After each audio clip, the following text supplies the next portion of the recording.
साहेब, video clip बघितल्यानंतर माझ्याशी chatting करा आणि माझ्यासोबत कुठल्याही प्रकारची हुशारी करू नका एवढं लक्षात घ्या।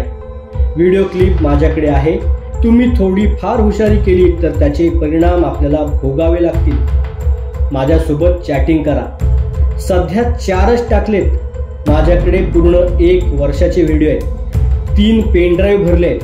बघितल्यानंतर मेसेज करा, कॉल करू नका। धन्यवाद।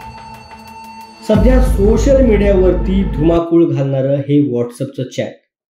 महाराष्ट्रामधील एक बडा राजकीय नेता आणि ब्लॅकमेलर या दोघांमधील ही चॅटिंग सोशल मीडियावरती कालपासून सर्वत्र धुमाकूळ घालते। सोशल मीडियाच्या काळामध्ये कोणती गोष्ट जगासमोर कशा पद्धतीने येईल आणि कोणाचं आयुष्य उद्ध्वस्त करेल हे काही सांगता येत नाही। अशीच घटना महाराष्ट्रामधील राजकीय नेत्याच्या बाबतीत घडली। कदाचित हा राजकीय नेता आता निवडून देखील आला असेल, सत्तेमध्ये देखील असेल किंवा विरोधी पक्षामध्ये देखील असेल, पण हा राजकीय नेता कोण आहे आणि कोणत्या अल्पवयीन मुलींसोबत लैंगिक संबंध ठेवल्यामुळे त्याचे व्हिडिओ क्लिप व्हायरल झाले की इतर कोणत्या तरुणींसोबत लैंगिक संबंध ठेवल्यामुळे त्याचे व्हिडिओ क्लिप व्हायरल झालेत आणि त्यामुळे त्याला आता ब्लॅकमेलिंगला सामोरं जावं लागतंय, हा चर्चेचा विषय आहे। जसं की आपण ह्या चॅटिंग मध्ये पाहतोय की ब्लॅकमेलरने स्पष्टपणे व्हिडिओ पाठवून आपल्याशी संपर्क करा असं सांगितले।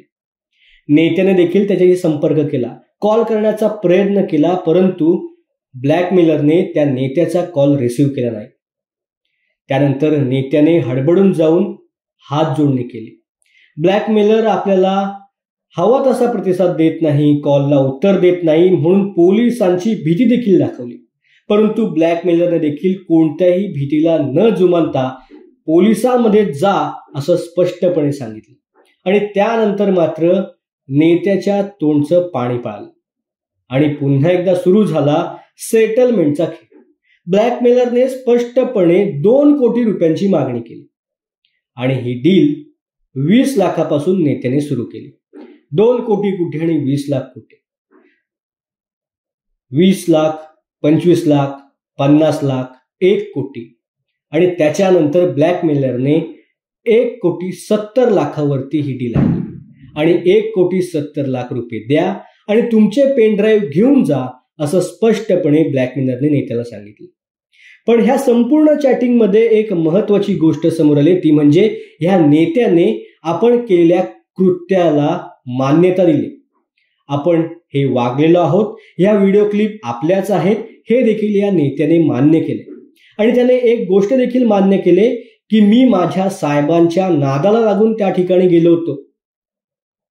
पण तो एकदा, दोनदा, तीनदा, 1 आठवडा किंवा 1 महिना नाही तर तब्बल 1 वर्ष 3 मुलींसोबत लैंगिक संबंध ठेवण्यासाठी त्या ठिकाणी सातत्याने जात होता, हे या सोशल मीडियाच्या चॅटिंग मधून समोर आले। त्यामुळे या बदनाम झालेल्या महाराष्ट्रामधील नेत्याचा आधी हा साहेब कोण आहे हे देखील आता महाराष्ट्राच्या जनतेला पडलेलं सर्वात मोठं प्रश्नचिन्ह आहे।